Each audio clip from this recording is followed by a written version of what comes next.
तरावी सुन के जब बाहर मस्जिद के गेट पे खड़े हुआ करो, कभी कभी 4 या 5 मुतशाबे आ गए ना, तो पहलू बदल बदल के मजाक ना उड़ाया करो, पूरी नमाज नहीं सुनाई जाएगी मेहराब में खड़े होकर। उसके दिमाग का प्रेशर भी तो देखो, उसे ये भी याद रखना है कि यहाँ पे छोड़ा था, यहाँ से लेना है। ये भी दिमाग में है कि मुतशाबे ज्यादा न लग जाए, बड़ी बदनामी होगी। निज़ार भाई, ये भी दिमाग में रखना है कि तरवीहा कब हुआ कब होना है। 4 रकत के बाद जो बैठते हैं उसको कहते हैं तरवीहा। और ये भी ध्यान रखना है कि यार मुरगन चीज़ें आ रही हैं तो भैया दिल तो बहुत चाह रहा, मगर गला कह रहा है नहीं, अभी कई तरावी बाकी हैं। बगैर दूध की काली मिर्च की चाय पी रहा है। काली मिर्च बोलते क्या बोलते हैं यार उसको, काली चाय पी रहा। अरे काली भी मिले ना मिले उसे तो बस ये जब तरावी पढ़ा के फारिग होता है तो एक बादशाह को उतनी खुशी नहीं होती होगी जितनी हाफिज कुरान को होती है। क्या बात है, एवरी डे। मगर जैसे ही फिर फजर की आजान है तो फिर वो प्रेशर है उसके दिमाग पे। तो मैं ये कह रहा हूं कि कुछ गलतियां ज्यादा आ गई, मगर सही तलफ्फुज के साथ पढ़ रहा, ठहर ठहर के पढ़ रहा, आराम से समझ में आ रहा है। पीठ थपथपा के आओ हाफिज साहब, अरे बहुत अच्छा पढ़ रहे हो, मनोबल बढ़ जाएगा उसका। जरा जोर से बोलो, जोर से, हौसला अफजाई होती है इससे। और मैं एक बात और कहता चलूं, आपकी दुआओं से ये खाकसार भी हाफिज है, इसलिए मैं समझता हूं कि हाफिज कुरान होना कोई आसान काम नहीं है। क्या जुमला बोलते थे हमारे और आपके बड़े बूढ़े पहले, हाफिज कुरान होना लोहे के चने चबाना है। सही बात। तो ये जितने 3 तलब आज हफ़ाज हुए ना, इनकी हिम्मत अफजाई सिर्फ इनके रिश्तेदारों पे ज़रूरी नहीं है, बस्ती वालों पे भी ज़रूरी है। और इस मामले में तो अपना पूरा इलाका काबिल मुबारकबाद है अल्हम्दुलिल्लाह। बच्चों को अपने घरों पे ऐसे खाना खिलाते हैं हमारे इलाके में लोग अल्हम्दुलिल्लाह, दीगर इलाकों में खिलाते हैं। मतलब यह इलाका है तो ये भी हमारा इलाका ही तो है यार। अब तुमने हमारा ज़िला दूसरा बनवा दिया तो क्या मुरादाबाद से कनेक्शन टूट जाएगा? वे कनेक्शन तो रहेगा ना। तो ये हम अपना ही इलाका है। अच्छा, और भी जहाँ जहाँ ऐसा होता हो कि बच्चों को ऐसे खाना खिलाते हैं जैसे बाप अपने बेटे को खाना खिलाता है। जी जी। और इंशाल्लाह ये अमल मेरे रब ने चाहा तो मग़फ़िरत का जरिया बनाएगा अल्लाह। जोर से बोलो, जोर से जरा। एक आयत की 33 मरतबा ज़रबें लगाता तालिबे इल्म, तब जाके वो सीने में महफूज होती है। 60 भी हो जाए, ज़हन थोड़ा सा कमज़ोर है तो भैया ज़्यादा अच्छा है तो 5-6 ज़रबों में काम हो जाता है। और कितने वक्त उठते हैं लोग अपने वहाँ पे आम तरीके से 8 बजे 7 बजे, और मदरसे में वो हाफिज कुरान जो हाफजा कर रहा है, आज़ान फज्र बाद में होती है और वो उठ के पहले से कुरान याद करने लगता है। तुम्हारे कलेजे पे बर्फ पड़ेगी, सुकून मिलेगा ये जुमला सुनकर। चूँकि मैं खुद पढ़ा हूँ, मदरसे में पढ़ाता भी हूँ अल्हम्दुलिल्लाह, कि आज़ान के बाद जमात होने से पहले पहले बास तलबा अपने असबाक सुना के फारिग हो चुके होते हैं। इसलिए मैं कहता हूँ इन मदरसों से प्यार करो, इनसे मोहब्बत करो, इनके पास जाके बैठ जाया करो। कोई मेरे मेहमानों को इज्जत दे, मेरी इज्जत बढ़ती है, मुझे कितना अच्छा लगता है। ये तो रसूलुल्लाह के मेहमान हैं, इनसे प्यार करोगे हमारे नबी की रूह पाक खुश होगी। सही कहा कि नहीं कहा? ये चंद बातें, वक्त मेरा मुकम्मल हो चुका। चमन रहेगा, फूल खिलेंगे, जिंदगी रही तो इंशाअल्लाह। डॉक्टर साहब फिर मिलेंगे, जल्द मिलेंगे, ये कह दो कि कल मिलेंगे इंशाअल्लाह। अल्लाह शादो आबाद रखे। मुस्कुरा के पढ़ें जरा जोर से, ला इलाहा इल्लल्लाह मुहम्मदुर रसूलुल्लाह। हजरते माशाअल्लाह। आइए भाई हारूनी साहब, नारे तकबीर, नारे रिसालत, मुद्दाहि रसूल। प्रोग्राम की तरतीब बहुत अच्छी रखी है भाई आपने। हैं अब हारूनी साहब हैं और हारूनी साहब के फौरन बाद हजरत सैयद साहब क़िबला है माशाअल्लाह। जरा झूम के बोलिए जोर से सुभान अल्लाह। आखिरी बात तकरीर मेरी खत्म, आखिरी बात तकरीर मेरी खत्म। और आखिरी बात यह है कि आधी रोटी खाइए बच्चों को, जोर से बोलिए, बच्चों को ये मन बना के जाइए कि हम फाका कर लेंगे, छतें ना रहें तो नंगे मकान में रह लेंगे, अगर हमारे पास मकान ना हो तो किराए पे रह लेंगे, मगर अपने बच्चों के हाथों में कलम की ताकत दे करके जाएंगे, अपने बच्चों को इल्म की दौलत से माला माल करके जाएंगे। शराब का, जुए का और जनाबे वाला डीजे का, डीजों के आगे नाचने का, शादी में बेहुदा रुसूमात का बाईकाट करेंगे, अपने समाज को नेकियों से माला माल करेंगे। हम सब के जो नाम अमाल तोले जाने हैं क़यामत के दिन, तो तराजू कहते हैं ना उसको जिसमें तोला जाता है, अरबी में उसको मीज़ान कहते हैं। वल वज़्नु यौमइज़िनिल हक़, उस दिन मीज़ान का साबित होना हक है, कुरान से सबूत है इसका। तो एक दफ़ा हज़रत दाऊद अलैहिस्सलाम ने रब की बारगाह में ये अर्ज़ किया, मालिक मैं मीज़ान को देखना चाहता हूँ, मतलब तराजू को जिस पे बंदों के आमाल तोले जाएंगे। अल्लाह ताला ने हिजाबात हटा दिए। हज़रत दाऊद अलैहिस्सलाम मीज़ान को देख के, उस तराजू को देख के जिस पे बंदों के आमाल तोले जाने हैं, बेहोश हो गए। उसकी मतलब इतना असर पड़ा उनके दिल पे कि बेहोश हो गए। जब होश में आए तो कहने लगे, मालिक इतना बड़ा तराजू, इतना बड़ा कि इसके एक पलड़े में ज़मीन के सातों तबक़ात आ जाएं, सातों आसमान आ जाएं, तब भी ना भर सके, इतना बड़ा। अल्लाह, कितनी बड़ी है ज़मीन। बहुत कुछ डिस्कवर कर लिया साइंस ने, मगर अभी पानी का सिर्फ 5% हिस्सा डिस्कवर किया, सिर्फ 5%। 95% के बारे में तो यही नहीं पता कि वहाँ पे है क्या। सिर्फ वाटर की बात कर रहा हूँ। पूरी दुनिया कितनी बड़ी होगी, लगभग 300 के आसपास तो मुल्क हैं दुनिया ममालिक, और ये ज़मीन आसमान के मुकाबले में ऐसे है जैसे एक बहते हुए समंदर का एक कतरा। यहाँ से ये सीख भी मिलती है कि इंसान को दुनिया में कितना ही उरूज मिल जाए, कितनी ही तरक्की मिल जाए, कितनी ही बड़ी उसको कुर्सी मिल जाए, वक्ती तौर पर उसको कितनी ही ताकत पैदा करने वाला दे दे, उसे कभी ये नहीं भूलना चाहिए कि 800 करोड़ में से मैं एक हूँ बस। ना तो मेरे होने से कुछ हो जाएगा और ना मेरे चले जाने से कुछ बिगड़ जाएगा। इतनी बड़ी दुनिया और कितना बड़ा आसमान, सातों आसमान सातों जमीन उस पलड़े में आ जाएं तब भी ना भरे। कहते मालिक मैं बेहोश इसलिए हो गया कि तेरे कायम करदा मीज़ान को, तराजू को और इसके जो पलड़े हैं, एक गुनाह का और एक नेकियों का, या अल्लाह इस नेकियों के पल्ले को कौन सी चीज़ भर सकती है। कहा दाऊद हम जिस बंदे से खुश हो जाए ना तो कलमे शहादत पढ़ना ही एक पल्ले को भर देता है। बेशक, सुभान अल्लाह, सुभान अल्लाह। इसलिए मैंने कहा माओ बहनों से भी कहूँगा, चूँकि माशाल्लाह औरतों में आदत होती है तस्बीहात पढ़ने की, घरों पे रिवाज है, पढ़ती हैं हमारी माएँ बहनें, बनिस्बत मर्दों के औरतें ज़्यादा पढ़ती हैं। आप लोग भी कम अज़ कम रोज़ाना 100 मरतबा तो कलमा शरीफ पढ़ा करें। मालिक हम गुनहगारों को भी तौफीक अता फरमाए।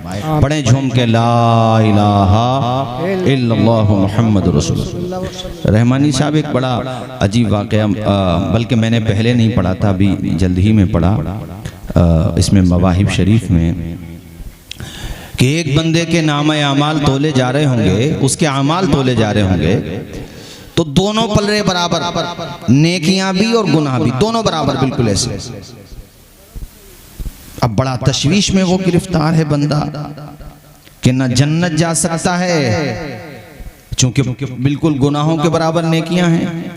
अच्छा, वो उसको डर ये है कि जो पल्ला जिधर हुआ उधर का फैसला हो जाएगा। अब कितनी तेज धड़कनें होंगी कि हमेशा का फैसला होने वाला है, जब तक भी होगा। अगर हाँ ठीक है वो मोमिन था मुद्दत मदीदा तक, लेकिन जहन्नम में तो थोड़ी देर के लिए भी जाना है भाई, ये तो तसव्वुर से रोंगटे खड़े हो जाते हैं। कहते हैं इतने में बुराइयों के पलड़े में एक गुनाह डाला जाता है, गुनाह, जिसकी वजह से गुनाहों का पलड़ा झुक गया, जहन्नम का फैसला हो गया। उसने पूछा कि या रब ये मेरा कौन सा गुनाह है जिसकी वजह से मेरी बनी बनाई बात बिगड़ गई। रब फरमाएगा तूने अपने बाप को उफ कहा था, उफ। अल्लाह अकबर। शादी का मौका है, जिनकी शादी हो रही है उनसे भी, जिनकी हो चुकी है उनसे भी, जिनकी होने वाली है उनसे भी। सबसे कहूँगा कि कभी भी माँ बाप की मोहब्बतों का जो हार आपने अपने गले में डाला है उसको निकाल कर मत फेंकना, दुनिया में भी रुसवाई का जरिया और आखिरत में भी तबाही का जरिया। क्या अल्लाह। जिस घर में माँ बाप को औलाद का मूड देख के अपने दिल की बात कहना पड़े, उस घर को तबाह होने में ज्यादा वक्त नहीं लगता है। घर वो अच्छा है कि बेटे के बेटे हो गए, यानी बेटा 50-60 साल का हो गया, 45-40 साल का है, खुद आल औलाद वाला है, मगर पिताजी के सामने उसको मूड देख के बात करना पड़े कि अब्बा का मूड कैसा है, तब उस घर में रब बरकतों के सामान अता फरमा देता है। बेशक, क्या बात है। उफ कहने पर उफ लेके जा रहे हैं फरिश्ते उसे। अब वो देखता है कि जिधर मैं जा रहा हूं उधर ही मेरे अब्बा को भी लेके जा रहे हैं जहन्नम में। अब फरिश्तों से कहता, फरिश्तों मुझे खुदा की बारगाह में पेश कर दो, मैं अपने खुदा से कुछ कहना चाहता हूँ। रब ने इजाजत दी, खुदा की बारगाह में पेश है।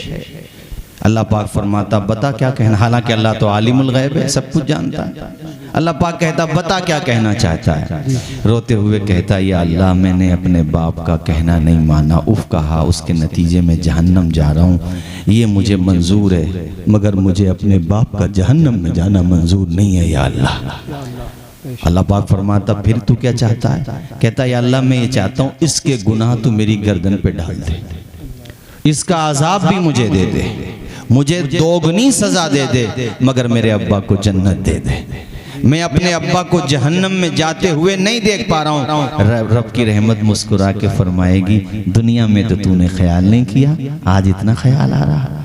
या अल्लाह उसकी सजा मिल रही है ना, मगर तू मेरे अब्बा को जन्नत दे दे। परवरदिगार मैं इसके हिस्से की सजा काटने को तैयार हूँ। रब की रहमत को बहाना चाहिए, बहाना। अल्लाह पाक फरमाएगा अच्छा अपने बाप के लिए तेरा कलेजा इस कदर आज मुतासिर है, अपने बाप को जन्नत में देखना चाहता है। तुझे तेरा बाप जन्नत में चाहिए और मुझे तेरी इस अदा पे इतना प्यार आया कि मुझे अब दोनों बाप बेटे जन्नत में चाहिए। बेशक, क्या बात है। सुभान अल्लाह। उंगली पकड़ो उंगली एक दूसरे की और मुस्कुराते हुए बोलो जन्नत में दाखिल हो जाओ। बेशक, क्या बात। यहाँ पर हैं जिनकी बारात जाना है कल, बैठे हैं यहाँ पर, बैठ जाओ भी। क्या नाम है? डॉक्टर नदीम साहब। वालिदैन तो हैं आपके, मुबारक। आ जाओ इधर बैठो, आ जाओ इधर, आ जाओ मेरे करीब आ जाओ, चूंकि मैं इसी टॉपिक पे तकरीर भी करूंगा। बैठ जाओ। रहमानी साहब बड़े मुबारकबाद हैं वो जिनके माँ बाप का साया सलामत है, वरना कारी मिंजार साहब ऐसे बहुत सारे निकाह की तकारीब में जाना हुआ कि फूफा हैं, फूफियाँ हैं, खालाएँ हैं, खालू हैं, ख़ानदान वाले हैं, ददिहाल ननिहाल वाले हैं, मगर जिस बाप ने बागबा बन के अपने लाल के माथे पे सेहरा बंधा हुआ देखने का ख्वाब देखा था, वो बाप पैबंदे खाक हो चुका है। बेशक, क्या बात। बेटियों की आंखें नम और फूफियों की आंखें नम हैं, चाचाओं ताया सब रो रहे हैं कि काश इसका बाप आज जिंदा होता तो कितना खुश होता। तो तुम काबिले मुबारकबाद हो कि कल है ना शादी, कल जब तुम्हारे सर पे सेहरा सजेगा, दूल्हा बनोगे, माँ का आंचल भी सलामत है, बाप का साया भी सलामत है। बेशक, क्या बात। बहुत खुश नसीब हो तुम।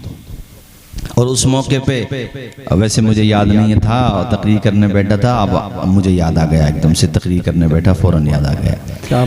माँ का चेहरा देखना कल, जिंदगी में तुमने माँ को बहुत मर्तबा खुश देखा होगा डॉक्टर नदीम साहब, बहुत मर्तबा, लेकिन कल माँ के लबों पे जो मुस्कुराहटों के गुलाब और आंखों में जो खुशी की नमी होगी ना, वो जिंदगी में तुम पहली दफा देखोगे कल।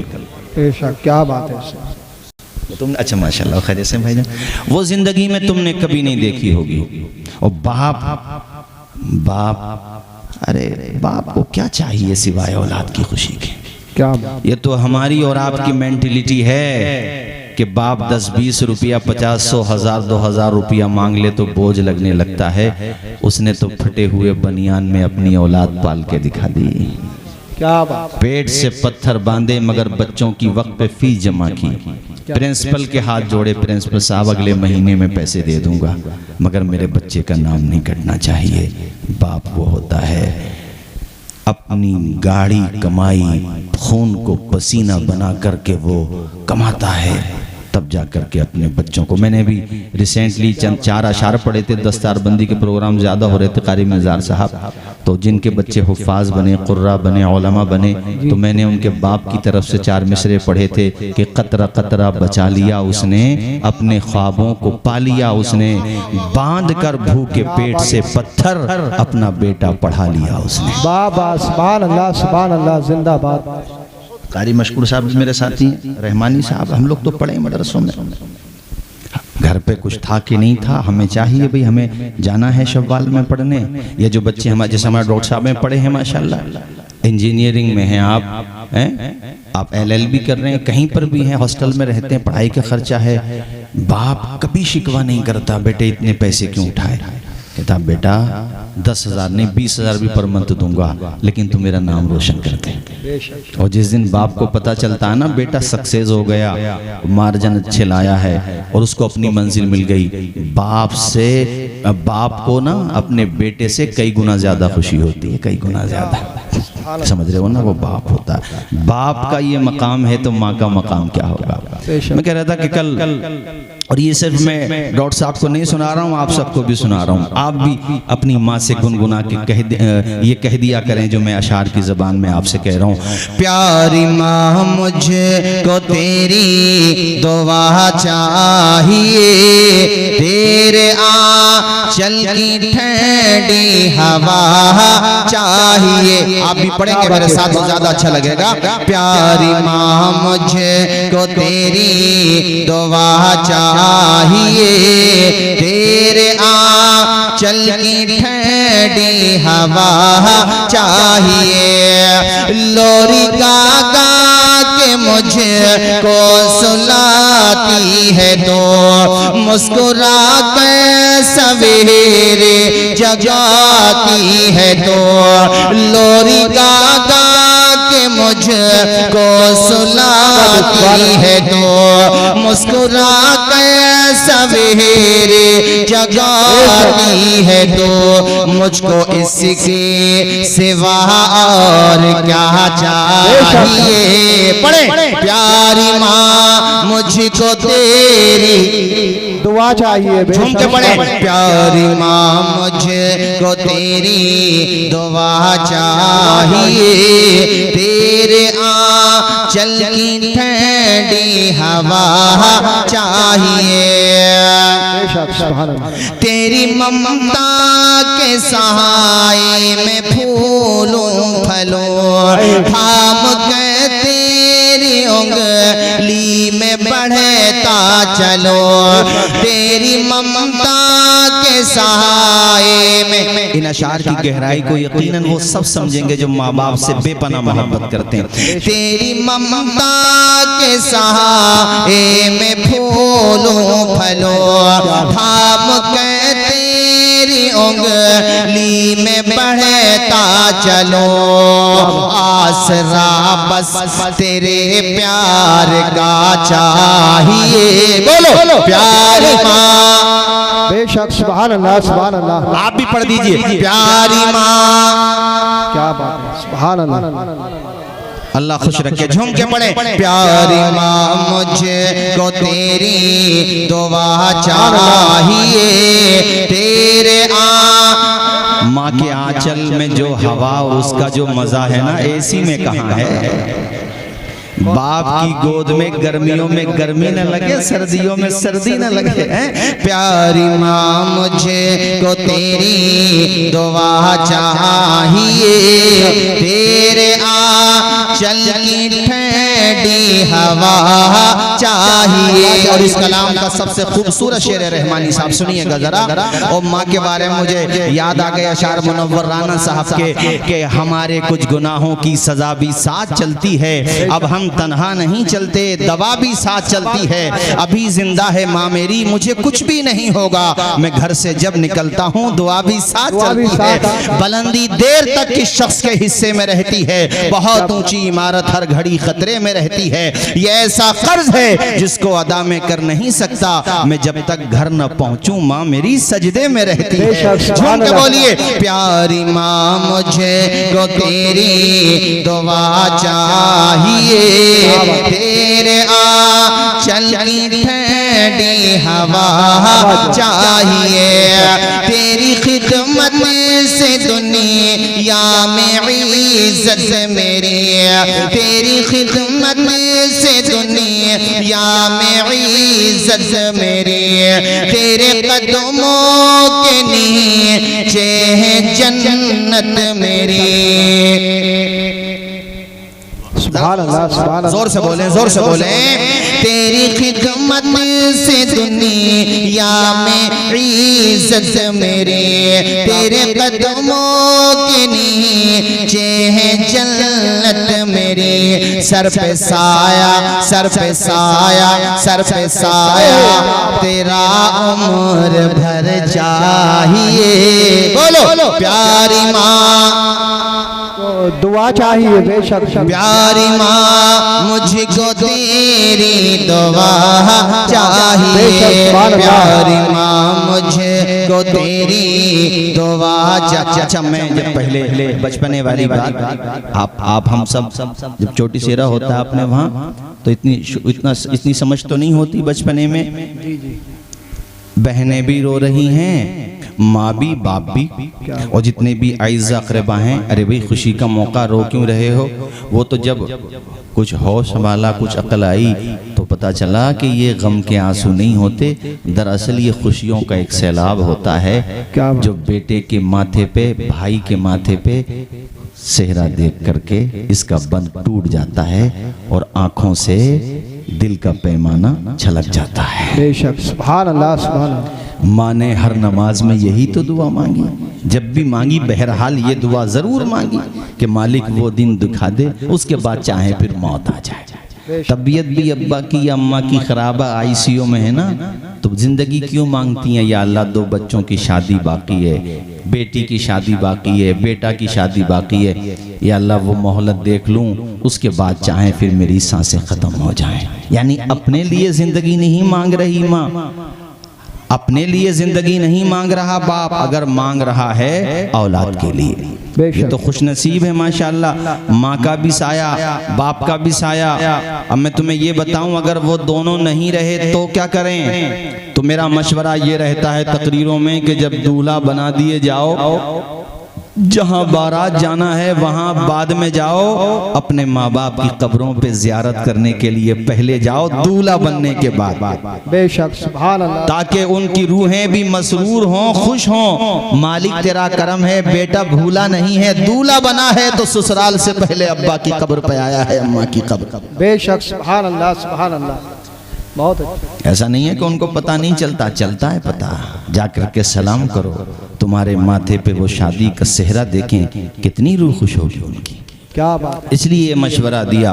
और एक मशवरा तकरीरों में और देता हूँ, जहाँ पर भी शादी की तकारीब होती हैं, जलसे होते हैं, मैं ये कहता हूँ कि जब दूल्हा बन के जाओ तो दूल्हा भी और दूल्हे के जो क्लोज फ्रेंड्स होते हैं, उनके खास दोस्त होते हैं जो बहरहाल उनके साथ रहते हैं, वहाँ पे जाने के बाद साथ में खाना भी खाते हैं, बहुत करीबी होते हैं। मैं मशवरे देता हूँ कि नाचते गाते या डीजों का एहतमाम करके कूदते फांदते न जाओ, इसका गलत असर पड़ता है समाज पर भी। अजरुए शरा तो ये गलत है ही, मगर सभ्य समाज में भी अच्छी बात नहीं है ये कूदते नाचते जाना। बाज जगहों की शिकायत तो इस तरह की मौसूल हुई हैं कि लोग शराब पी करके डांस करते हुए जाते हैं। अपने वहाँ तो खैर ऐसी कोई शिकायत नहीं है, मगर मैं पूरे भारत में तकरीरें करने जाता हूँ, बहुत जगह मुझे पता चला कि जिस दिन मडा होता है पूरी रात लोग डीजों के आगे रीछों की तरह नाचते हैं। ऐसी रस्म अपनी बस्ती में, आस पास में, रिश्तेदारों में कभी पैदा ना होने दो, इसका बड़ा गलत इफेक्ट पड़ेगा। पुलिस कार्रवाई करेगी, करना भी चाहिए। ऐसे औंधे काम बिल्कुल ना करो जिससे देखने वालों को लगे ही नहीं कि ये मुस्तफा के गुलाम हैं। निकाह इस तरह से करो और बारात लेकर के जब जाओ तो हजरत रहमानी साहब क़िबला, मैंने लोगों को ये मशवरा दिया कि दूल्हा के भी सर पे अमामा हो, उसके साथ वालों के भी सर पे अमामा हो, ताकि जिस मोहल्ले में, जिस कस्बे में, जिस विलेज में, जिस शहर में, जिस मैरिज हॉल में बारात जाए, वहां के लोग भी देख करके खुश हो जाएं कि ये किसी और की बारात नहीं आई है, मदीने वाले आका के गुलामों की बारात आई। बेशक सुभान अल्लाह। नारे तकबीर, नारे रिसालत, हजरत अल्लामा मुफ्ती तौसीफ आलम साहब मिसबाही जश्न में शादी। और अल्लाह का शुक्र है मेरे संभल में तो लोगों ने अमल किया माशाल्लाह। संभल में कई जगहों पर बारात जब गई हजरत तो अमामे के साथ। अच्छा, जब सर पे अमामा होगा तो डांस नहीं करेगा। क्या बात, इसमें ये भी हिकमत है। सुन्नत सजाने के कितने फवाइद होते हैं। अब डांस कैसे करेगा, सर पे अमामा है, जी जी, शर्माएगा। अच्छा, अमामा बंधा हुआ होगा तो ऐसा नहीं है कि चेहरा अच्छा नहीं लगेगा। अरे अमामा बांध लेगा तो ब्यूटी पार्लर जाने की जरूरत ही नहीं पड़ेगी। क्या बात है, सुभान अल्लाह सुभान अल्लाह। और ब्यूटी पार्लर भी क्या है, एक जहनी नशा है। दुनिया को अपने प्रोडक्ट बेचने हैं तो उसके लिए इश्तिहार तो लगाने पड़ेंगे। और इस जाल में सबसे पहले हमारी माएँ बहनें फंस जाती हैं, जबकि वुजू के पानी से और नमाजों से चेहरे पे जो रंगत रौनक आती है दुनिया के किसी पाउडर से आ ही नहीं सकती है। बेशक, सुभान अल्लाह सुभान अल्लाह। उसका नुकसान सबसे बड़ा तो ये हुआ कि जो बहनें नमाजी थीं और उनके कहने से उन्होंने शादी वाले दिन ये सब कर लिया, तो जो नमाजें पढ़ती थी वो भी छूट गई। चूंकि करना है वुजू, वुजू करेंगे तो पूरा बेशक, क्या बात है। डेकोरेशन मुतासिर होगा ना। उससे क्या होता है, बात जायज या नाजायज की नहीं है, बात यह है कि उसका फायदा क्या है सिवाय नुकसान के। क्या बात। मेरी माओ बहनों तुमसे भी कहता हूँ, जवानों तुमसे भी कहता हूँ, चेहरों को निखारना चाहते हो तो नमाजें पढ़ो, अपने घर में रौनक चाहते हो तो नमाजें पढ़ो। और मैं डॉक्टर नदीम साहब से भी कहूंगा कि आज नहीं बल्कि जिस दिन बारात जाए उस दिन भी फजर की नमाज भी पढ़ो, जुहर भी पढ़ो, असर भी पढ़ो। ऐसा ना हो कि शादी की खुशी में नमाजें भूल गए, बल्कि पेशानी झुका करके और दिन अगर सुन्नतें और दिन सुन्नतों के अलावा अगर तुम ये गैर मुअक्कदा नवाफिल नहीं पढ़ते थे तो आज पढ़ो। या अल्लाह तेरा शुक्र है कि तूने मुझे ये खुशी का लम्हा दिखाया है। क्या बात है, जिंदाबाद जिंदाबाद, सुभान अल्लाह सुभान अल्लाह। तब तो और ज्यादा सजदा करो। और बल्कि मैं तो मौलाना मशकूर साहब ये मशवरा दूंगा, अब तक जैसे थे व्हाट इज गोन इज गोन, मगर अब तौबा करके सही मुसलमान बन जाओ, चूंकि दूसरी जर्नी शुरू हो रही है तुम्हारी अब।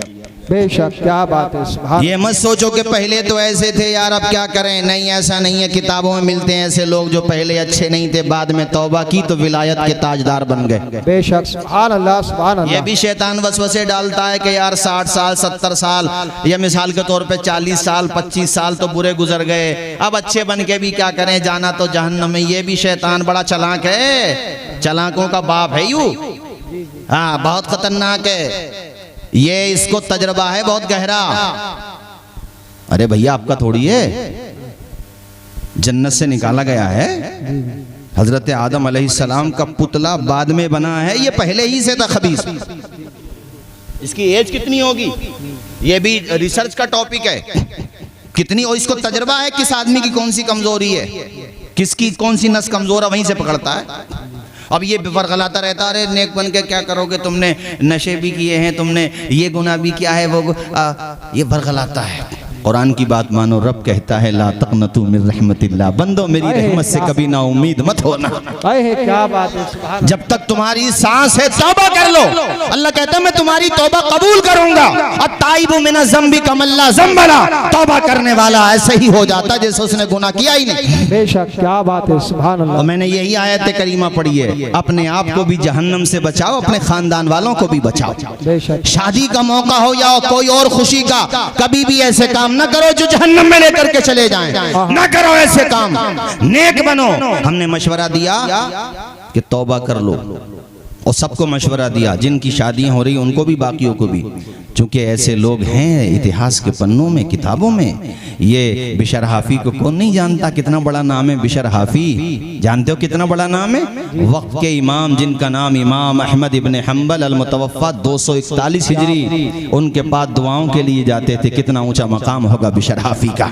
जब तौबा कर ली तो इतना ऊंचा मकाम हासिल कर लिया हजरत बिशर हाफी ने। पहले मैं इनके बारे में ये जानता था कि ये सिर्फ शराब पीते थे, जब मैंने मजीद इनके बारे में किताबों का मुताला किया तो एक पहलू ये सामने आया कि सिर्फ शराब नहीं पीते थे, शराब का कारोबार किया करते थे। जबकि शराब पीने वाले पर, शराब बेचने वाले पर, शराब का कारोबार करने वाले पर, शराब से मोहब्बत करने वालों पर, इन सब से जो भी शराब से जुड़ा हुआ है, इन सब पर अल्लाह का गजब नाजिल होता है, अल्लाह की लानत बरसती है। इतना बदतरीन गुनाह है शराब हजरत। और बदनसीबी की बात यह है कि विलेजेस की सरहदों को पार करके हमारे घरों तक पहुंच चुकी है शराब बाज घर में।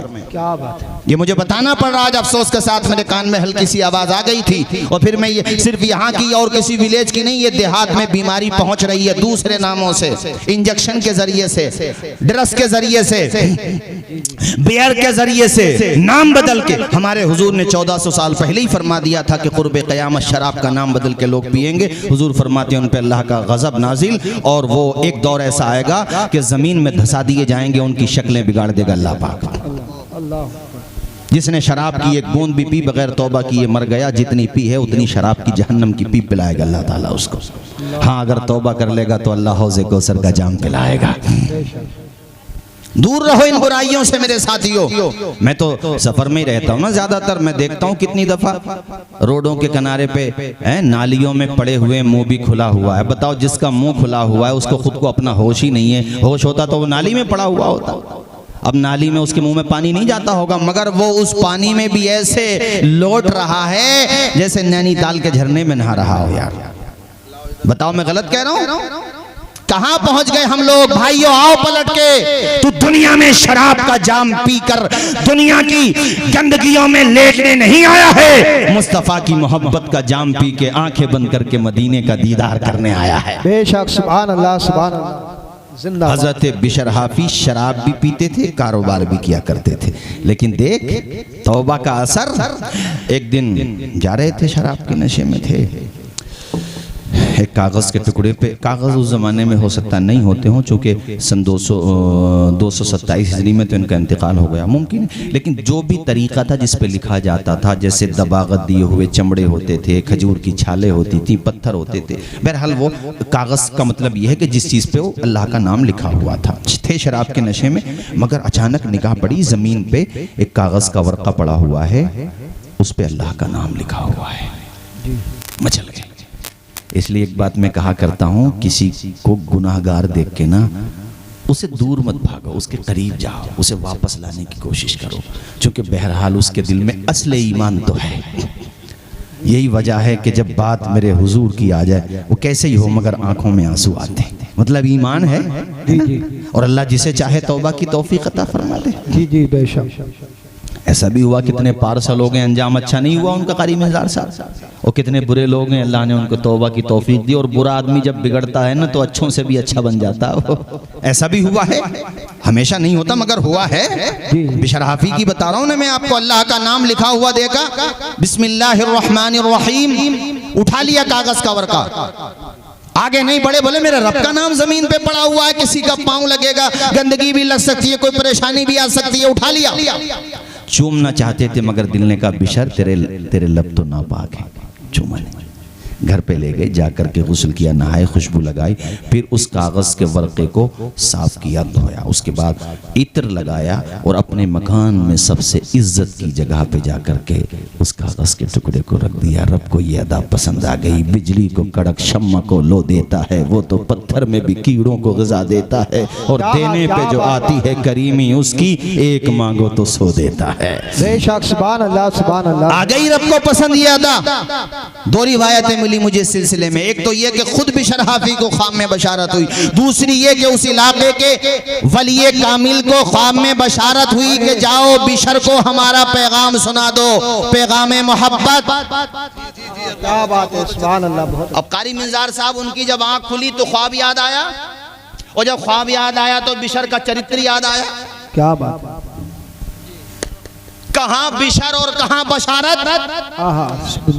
वो एक नंबर का फासिको फाजिर, और उसके बारे में ये बिशारत। गलत फहमी है मेरी, सो गए उसी रात या दूसरी रात 3 दफा बशारत हुई ख्वाब में। जरा मुस्कुरा के नहीं बोलोगे सुभान अल्लाह, सुभान अल्लाह। जब 3 दफा बशारत हो गई तो पहुंचे वहीं पर, बस्ती वालों से पता पूछा, सब पता तो बताते मगर वो मन ही मन में कहते यार कहाँ आप और कहाँ वो। आहा क्या बात है। वो का मतलब समझ रहे हो, कहाँ वो कहाँ आप। आपने बॉडी लैंग्वेज से समझ लिया या किसी ने एतराज किया तो उससे कहा खुद नहीं आया हूँ भेजा गया हूँ। ये तो रब जाने कि कौन सी नेकी उसको पसंद आ गई है। क्या बात है, जिंदाबाद जिंदाबाद। ये तो मेरा पता बता दिया, पहुंच गए वहीं मैं खाने पे, शराब खाने पे कह लो। कुंडी खटखटाई, कौन का? बिशर का पता पूछ रहा हूँ। अंदर लोगों ने जाके बताया बिशर शराब के नशे में टांगे कप कपा रही है, बाहर जाके देख अल्लाह का वली तेरा इंतजार कर रहा है। इतना सुना तो दिल के पैमाने आंखों से छलकने लगे। कहाँ मैं कहाँ ये मकाम अल्लाह अल्लाह। आए हैं कदमों के डगमगाते साथ और पहुंचे दरवाजे पे, दरवाजा खुला तो वली कामिल का चेहरा चमकता हुआ नजर आया। कदमों में गिरने लगे, उन्होंने पकड़ लिया, कहने लगे बिशर मुझ जैसे गुनाहगार का पता पूछते पूछते क्यों आए हो? उन्होंने झंझोड़ के कहा बिशर तौबा कर ले, तेरा मकाम रब ने ऊंचा किया करना है। अल्लाह ताला का तेरे ऊपर करम नाजिल होने वाला है, बल्कि ये समझ ले हो चुका है। इतना जब सुना तो ढारस बन गई, उनसे चिमट के रोने लगे। मेरा रब इतना करीम है, मेरा रब इतना रहीम है, मेरा रब इतना रहमान है कि मुझ जैसे गुनाहगार पे उसने रहमत के दरिया बहा दिए, उसने मेरे गुनाह माफ कर दिए। ए अल्लाह के वली, तेरे हाथ पे हाथ दे करके तौबा कर रहा हूं। आज के बाद शराब पीना तो दूर की बात है, नाम भी जहन में नहीं आएगा। और सिर्फ शराब नहीं छोड़ रहा हूं, हर तरह का गुनाह छोड़ रहा हूं। अब तक जिंदगी गुनाहों के हवाले थी, आइंदा जिंदगी खुदा के हवाले करेगा। जिंदाबाद। नारे तकबीर, नारे रिसालत, मसलक आला हजरत दादा नदीम साहब की शादी।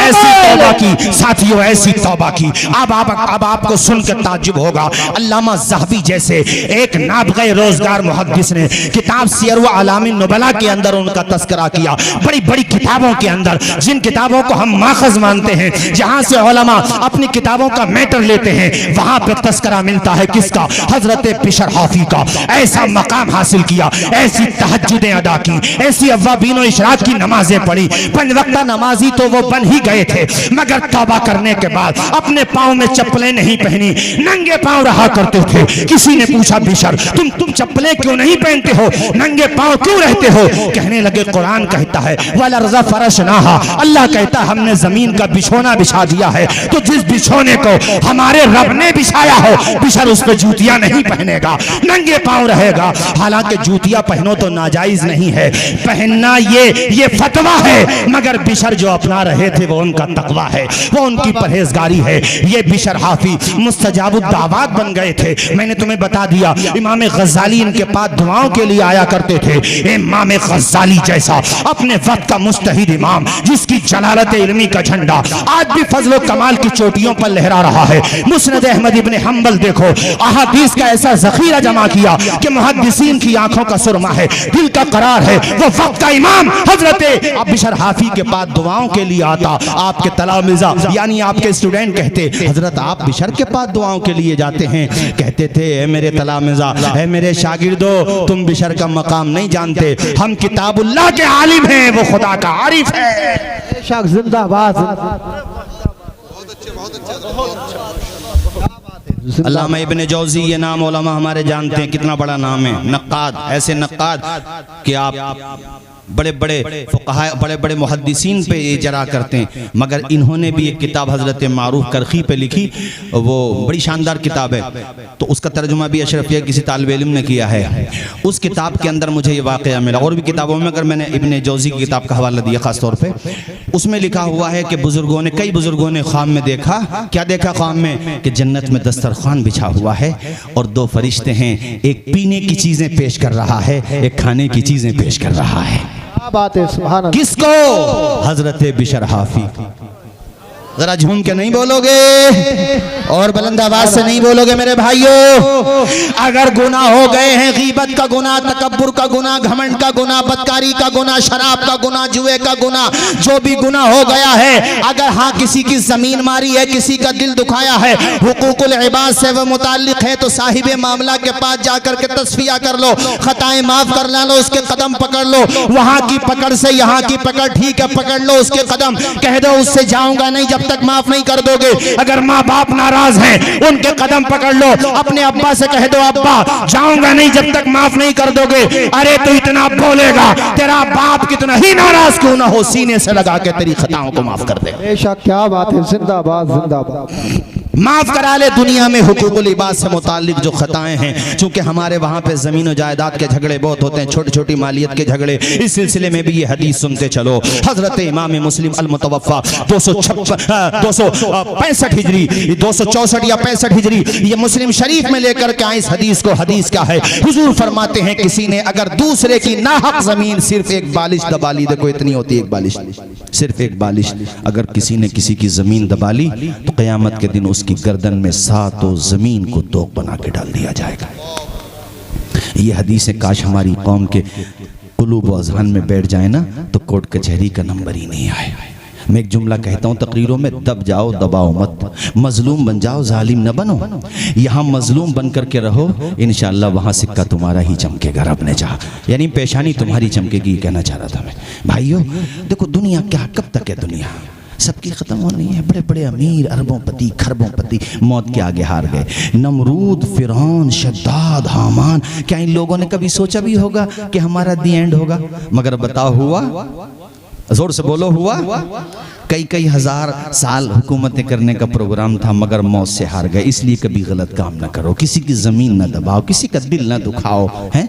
किसी अपने नामे अमाल में गुनाहों का ढेर न लेके जाओ, अल्लाह से माफी मांगो। और मैंने वाकया सुनाया इसलिए है कि तुम लोग तौबा करके वापस आओ, अच्छाई की तरफ वापस आ जाओ। जिंदगी का कुछ नहीं पता कब खत्म हो जाए, दी एंड हो जाए।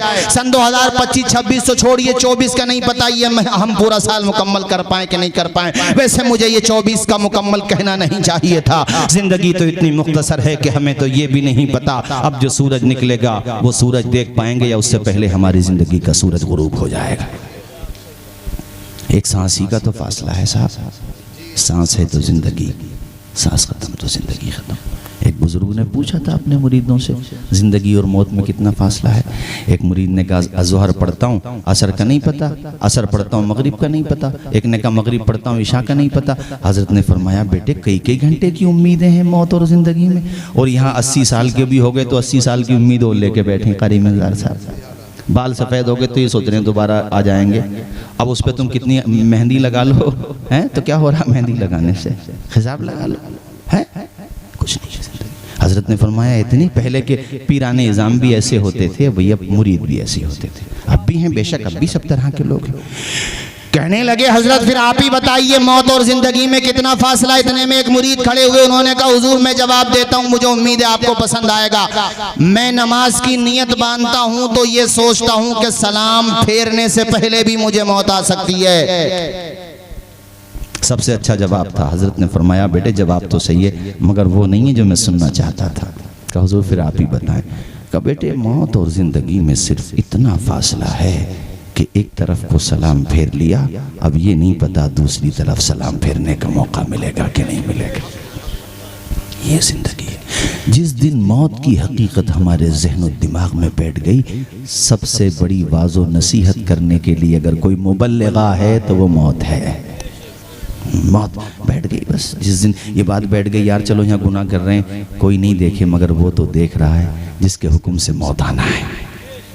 वो मैं कह रहा था ना नमरूद शद्दाद हामान कारी मिज़ार साहब, आज भी जो अरबोंपति खरबोंपति क्या वो मरना चाहते होंगे? मरना तो रक्षा पोलर भी नहीं चाहता। रहमानी साहब मरना तो रक्षा पोलर भी नहीं चाहता, जिस पे अरबों खरबों दौलत है वो क्यों चाहेगा मरना? मगर सुबह मगरूर को वो शाम भी कर देता है, शोहरतें करके खत्म गुमनाम भी कर देता है। वक्त से आंख मिलाने की हिमाकत न करो, वक्त इंसान को नीलाम भी कर देता है। बेशक सुभान अल्लाह सुभान।